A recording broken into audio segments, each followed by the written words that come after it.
Assalamualaikum warahmatullahi wabarakatuh. Semangat pagi anak-anak, sehat selalu ya. Hari ini kita masih melanjutkan pembelajaran tema 6 subtema 2 Hebatnya Cita-Citaku, fokus mata pelajaran PPKN dengan materi pembahasan yaitu yang pertama menghargai keragaman di masyarakat, yang kedua mengenal profesi arsitek dan hasil karyanya. Simak videonya dengan baik ya. Indonesia terdiri dari banyak perbedaan budaya. Inilah yang disebut keragaman masyarakat Indonesia. Contoh-contoh keragaman di Indonesia adalah yang pertama ada keragaman agama, yang kedua ada suku bangsa, yang ketiga ada alat musik tradisional, yang keempat pakaian adat, kelima rumah adat, keenam makanan khas daerah, dan juga ada bahasa daerah yang berbeda-beda.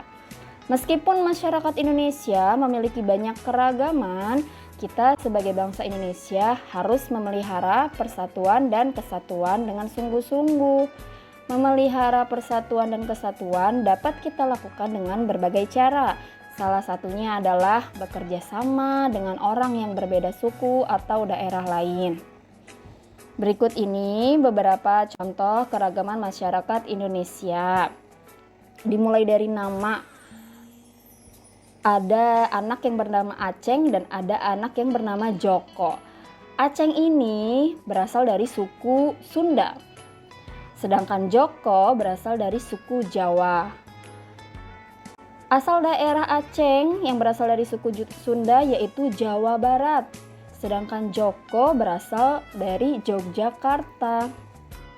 Bahasa daerah yang digunakan Aceng adalah bahasa Sunda. Contohnya Sahanamina.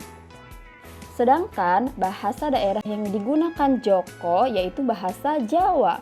Contohnya Sinten nami panjenengan.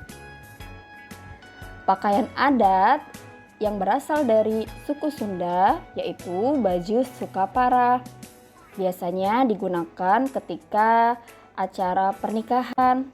Perempuannya menggunakan kebaya dan di atas kepalanya biasa dipasang siger dan laki-lakinya biasanya memakai jas. Kemudian kalau Joko, pakaian adat dari suku Jawanya disebut baju surjan yang dipakai oleh laki-laki dan kebaya yang dipakai oleh perempuan. Rumah adat yang berasal dari daerah Aceh, daerah Sunda yaitu rumah perahu Kumureb. Dinamai rumah perahu Kumureb karena atapnya dibuat mirip seperti perahu terbalik. Sedangkan rumah adat dari Jawa yang ada di daerah Joko yaitu namanya rumah joglo. Seperti pada gambar. Cara menghadapi perbedaan seperti contoh di atas yaitu Aceng dan Joko. Yang pertama, menggunakan bahasa Indonesia yang santun saat berkomunikasi atau berbicara. Misalnya, kita sedang ngobrol dengan teman. Aceng sama Joko ini sedang ngobrol. Aceng berbicara dengan bahasa Sunda, sedangkan Joko berbicara dengan bahasa Jawa. Daripada ngobrolnya nggak nyambung karena tidak mengerti bahasa daerah masing-masing, jadi lebih baik menggunakan bahasa persatuan, yaitu bahasa Indonesia yang mudah dimengerti oleh semua orang. Kemudian juga cara menghadapi perbedaan, tidak boleh mengejek fisik maupun bahasa daerah dari daerah lain. Meskipun memiliki perbedaan, kita tetap harus bekerja sama, yaitu caranya aktif dalam kegiatan masyarakat seperti kerja bakti, gotong royong, kemudian bermain bersama dengan teman dari daerah lain, tidak pilih-pilih teman. Manfaat bekerja sama dengan orang yang berbeda suku, yaitu pertama, kita bisa belajar bahasa daerah lain. Kemudian yang kedua, semakin banyak teman.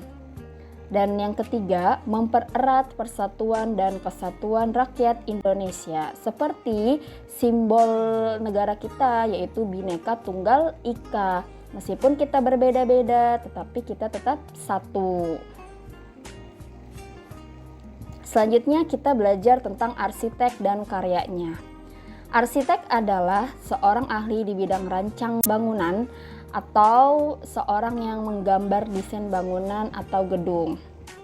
Berikut ini beberapa contoh bangunan yang dirancang oleh arsitek pada zaman dahulu. Yang pertama adalah bangunan yang terkenal ini. Ini namanya Candi Borobudur, adanya di Yogyakarta. Nah, candi ini merupakan salah satu keajaiban dunia.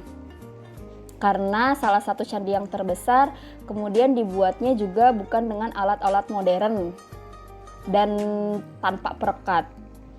Kemudian yang kedua, bangunan Waduk Jatiluhur yang ada di Purwakarta, Jawa Barat.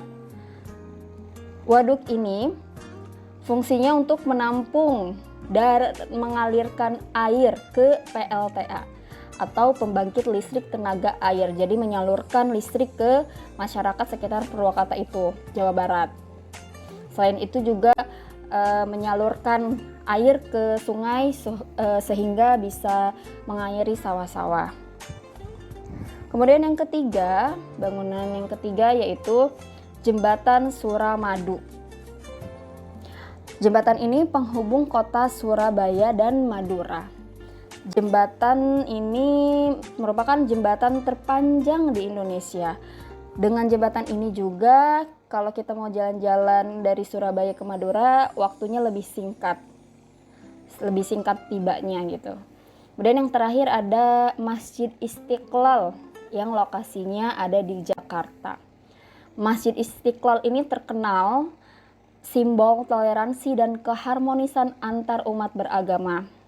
Kenapa? Karena letaknya yang berdekatan dengan gereja katedral. Jadi gereja katedral depan-depanan sama Masjid Istiqlal. Kok bisa? Ya bisa karena pada zaman dulu didesainnya seperti itu oleh arsitek. Dan arsitek yang membuat desain Masjid Istiqlal pun ternyata beragama Kristen.